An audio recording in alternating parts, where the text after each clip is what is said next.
was just making sure that their computers were up to date. He wasn't. He was in the military before. Well, I but mean, he's at still a this point- personnel in the military. I don't think He was, he was definitely personnel in the military. He definitely had signs that he had problems and he had issues. And instead of helping him to deal with those issues, or having someone say, I mean, how many people walk by this dude every day, on and off that base, and with the record that he has, and said, you know what? Maybe he needs to talk to somebody. But see, my thing is, I know you're talking about his record. My thing is, we shouldn't look at people's past. It should be an ongoing thing. I mean, I said it before. So his record, I mean, I don't think his track record was. It was only last month that he was hearing voices and stuff. But and the voices are like the smallest piece of this. Yeah, I mean, a lot of people hear voices. I hear voices all the time. They tell me to do all kinds of things I need to be doing.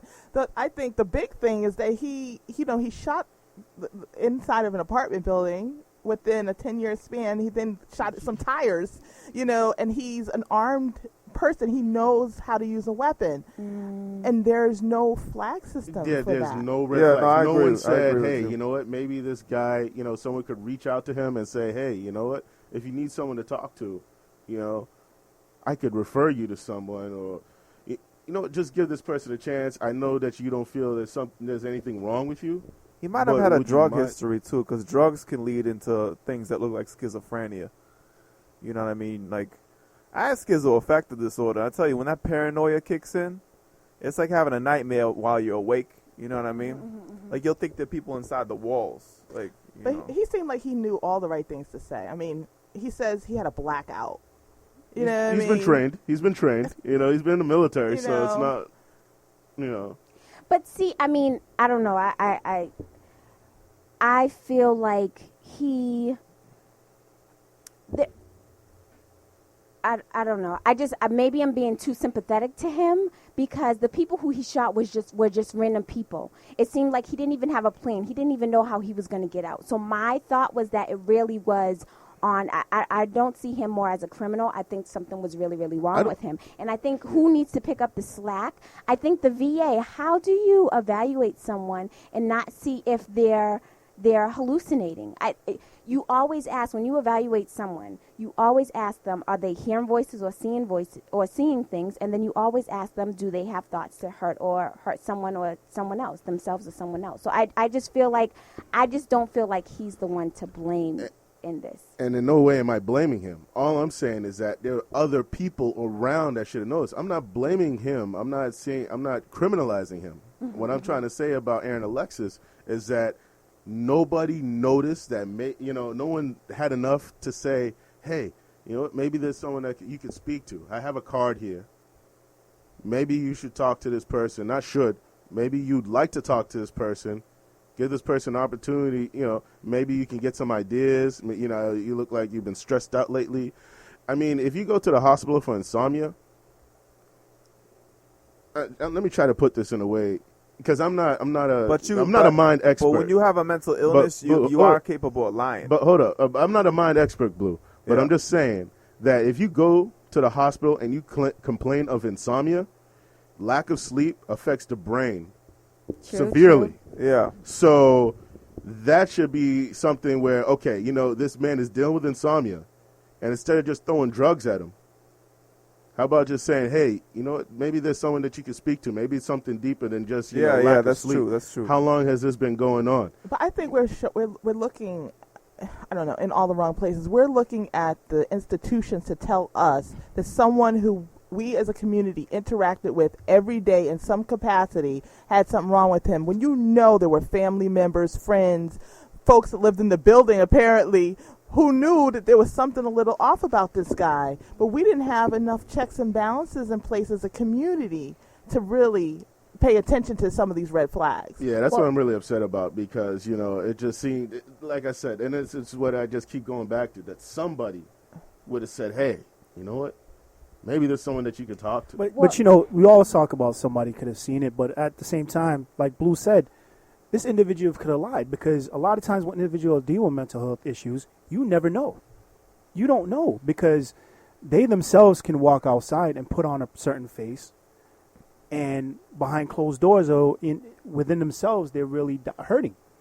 But I think what happens is when you talk about the resources, and I go back to the VA, because the VA, there's thousands of soldiers right now who are coming back home, who are disturbed, who are having issues, and they don't have the resources to help. So it's like a process, like a chain gang. Just get it out, get it out, get it out, get it out. Get that individual out back on the street, so then they can take away that whole idea of that burden. And that's what I feel like it's about, is we don't have the necessary resources to continue to treat these people. So with that being said, the key thing is to go back to the government. You're sending these individuals out there for war, right? And you know automatically that they're going to come back with issues, because it doesn't matter if you're sitting behind a computer, because today you might talk to somebody in lunch hall, and then tomorrow you might see that person in a body bag. So you don't know how that might affect them, regardless of where he's positioned in the military. But at the same time, he's coming back with issues. And I say issues because I'm lack of a better word at this time. But I feel like it's important to dig deeper than just that one individual. Let's dig deeper in the core and the source of it. Yeah. But it also speaks to society, because, first of all, Texas, everybody knows, don't mess with Texas, right? It's a tough state to be in. It's its own country. All kinds of crazy, it's just a tougher state mentally. They have guns and cowboys and stuff, as their motto. So you're looking for people, if they're shooting guns in the sky, it may not be as much of a red flag society-wise as it might be in other parts of the country. And also, they might not be as open to people admitting that they have some mental issues or addressing mental health. Yeah, tough guy masks he masks over everything that's wrong, and he's just able to deal with it. So I mean, you're looking at that. Then you're looking at what is his age? He's 34 years old. Mm-hmm. He's from the military. He's been basically his career has been dramatically changed.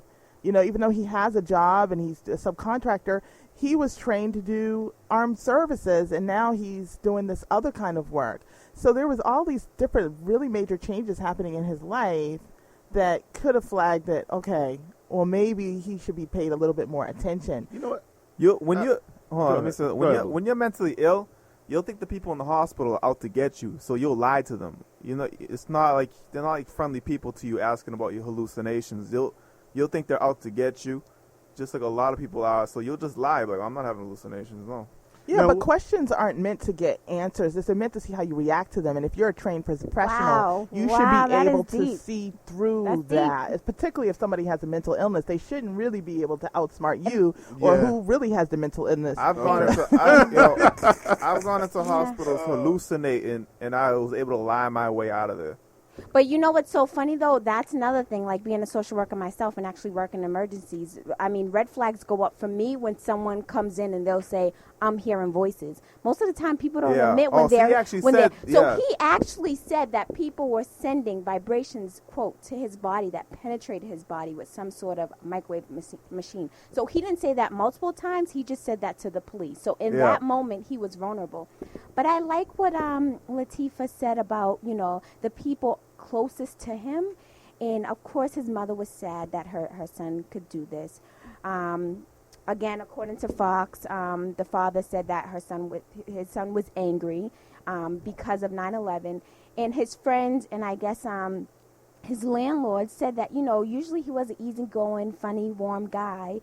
But he did have some anger issues because he felt like he was being discriminated against. He was because he wasn't getting the correct government benefits. So he was an angry guy. I don't know if there's enough red flags. Like, thinking about all the people close to him, I don't know if there was enough red flags to think that he would go on a rampage and kill 12. But you know what? It wasn't about him going on a rampage and killing people, but it was about people recognizing things that he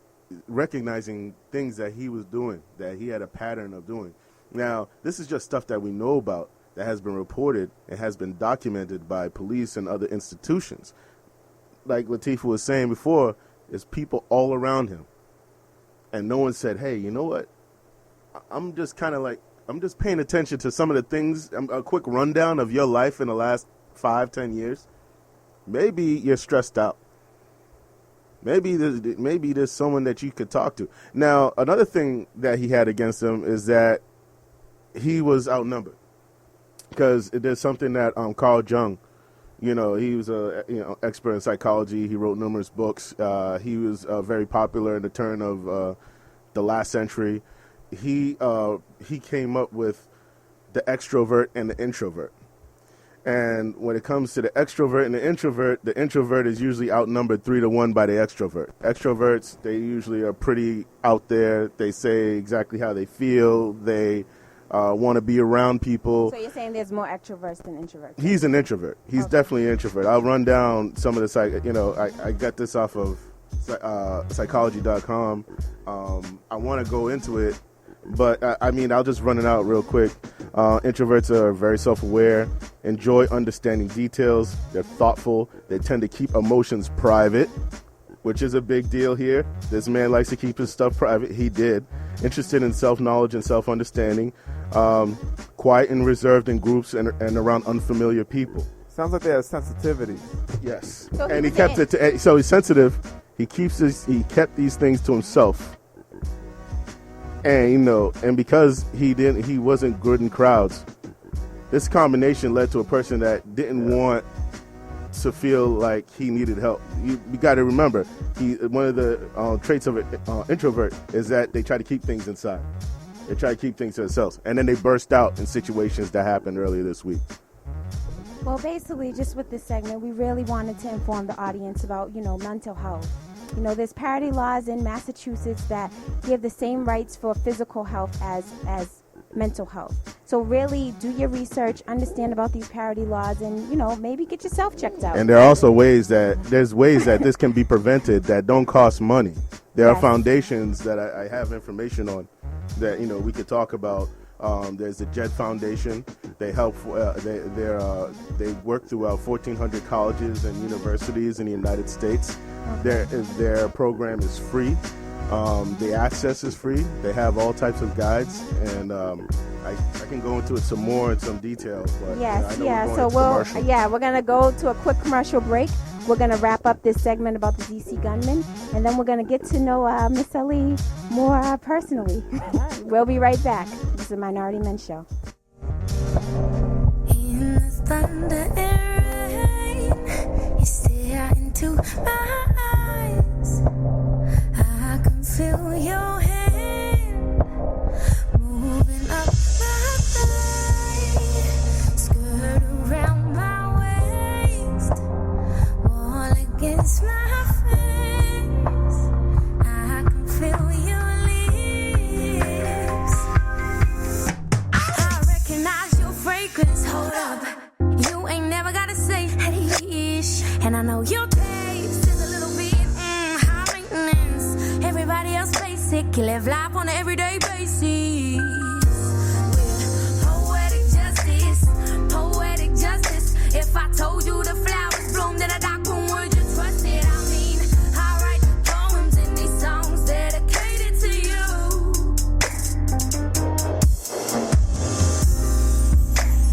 Anytime you can get it, you can get it, you can get it. Any place, and I know just what you want. Poetic justice, put it in a song. Alright. Anytime you can get it, you can get it, you can get it. Any place, and I know just what you want. Poetic justice, put it in a song. I really wanna know you all. I really wanna show you off. Fuck that power, plenty of champagne, cold nights when you curse this name. You called up your girl when cold up in the itty bitty range. I